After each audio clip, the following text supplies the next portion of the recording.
Endi planlıq yaşaş nəhayət ömrünü bərəkətli qılğan bir işçi. Məsələn, şu İmam Şafii deyimiz, Abu Hamid al-Ghazali deyimiz, İmam Nəvevi deyimiz, şular 50 yaşdan yuqarı yaşamaqlar məsələn. Amma ularning qilib ketgan xizmatlari hamda ta qiyomatgacha Məşriqdən Məğribgacha aşının ismini desa har qanday bir musulmon biladi. Shunchalik cho'ng asarlarni qoldirib qolib ketdi. Shu qisqa umrda. Demak, ular planliq ish qilgan. Plan bilan ish qilgan. Endi plansiz ish qilganlik endi dedik-ku, o'lik beliqqa o'xshash yurdi. Uniki hech qanday bir hayotda hech qanday bir qiymati yo'q. Shu olimlarning birisi deb ekan,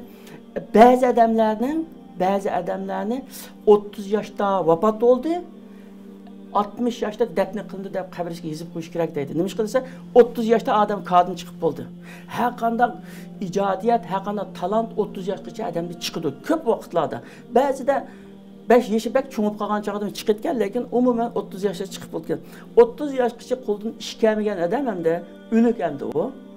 Shunga odamni 30 yoshda o'ldi. Vafot bo'ldi. 60 yoshda dafn qilindi deb yozib qo'yish kerak deydi hamda. Demak, planlıq yaşayışının şunchalik jiq foydasi bor.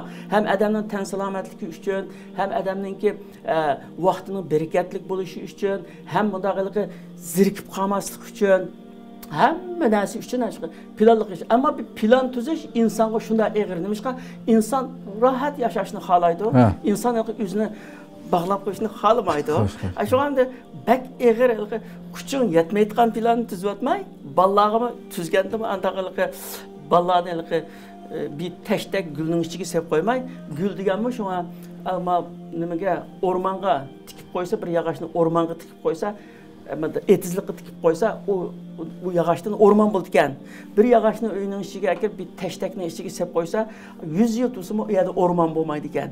Bundan chiqadiki, chambarcha jiq qoidalarni belgilab, unda qilishing kerak, bunda qilishing kerak emas.